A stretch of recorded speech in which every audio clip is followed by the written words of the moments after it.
जमीन का दाखिल खारिज करते हुए साहब लोग करोड़पति हो गए।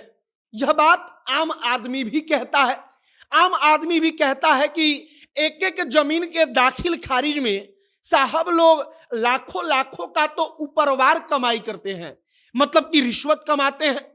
अब पटना के दानापुर अनुमंडल के अंतर्गत एक भूमि सुधार उप समाहर्ता कार्यालय का एक मामला सामने आया है, जहां के डीसीएलआर साहब उस जमीन का दाखिल खारिज करवाने के लिए 1 लाख रुपया लेते हैं, जिसका दाखिल खारिज जो अंचलाधिकारी होते हैं उन्होंने अस्वीकार कर दिया, उसको खारिज कर दिया।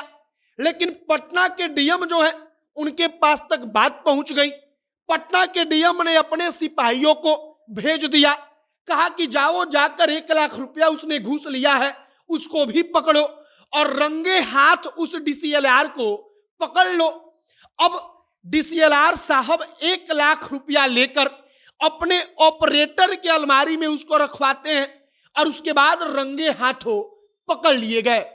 पूरी कहानी आपको हम आगे सुनाएंगे और जब सुनाएंगे तब आपको पता भी चलेगा कि वाकई में जमीन का दाखिल खारिज करने वाले साहब लोग कितने बड़े घूसखोर हैं, कितने बड़े रिश्वतखोर हैं।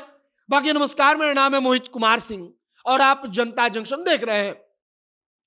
जमीन का दाखिल खारिज एक ऐसा मामला है जिससे बिहार का आम आदमी पीड़ित है।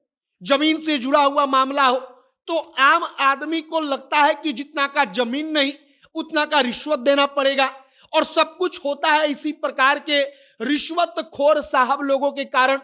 अब कहानी सुनिए कि साहब का नाम है इष्टदेव महादेव, इतना बढ़िया नाम, लेकिन काम है कि रिश्वत लेकर जमीन का दाखिल खारिज करेंगे। अब होता क्या है, पटना के डीएम को जो चंद्रशेखर है उनको पता चल जाता है कि जो वहां के डीसीएलआर है वो रिश्वत लेकर लगातार लोगों का दाखिल खारिज जमीन कर रहा है। जो जमीन दाखिल खारिज गलत है उसको भी करवा रहा है।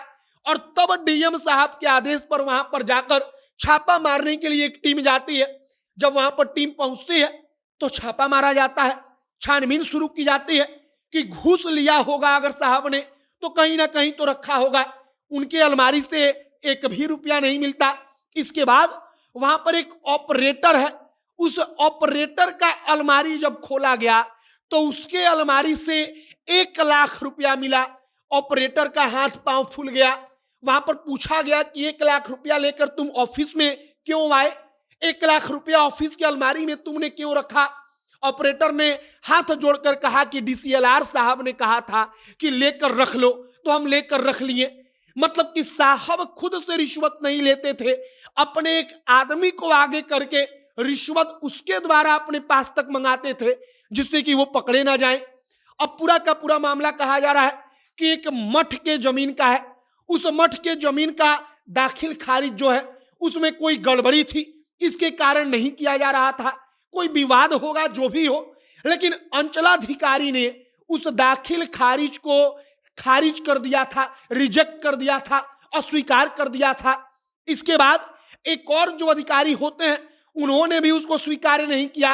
लेकिन डीसीएलआर साहब 1,75,000 रुपया में कहते हैं कि हम उसका दाखिल खारिज करवा देंगे।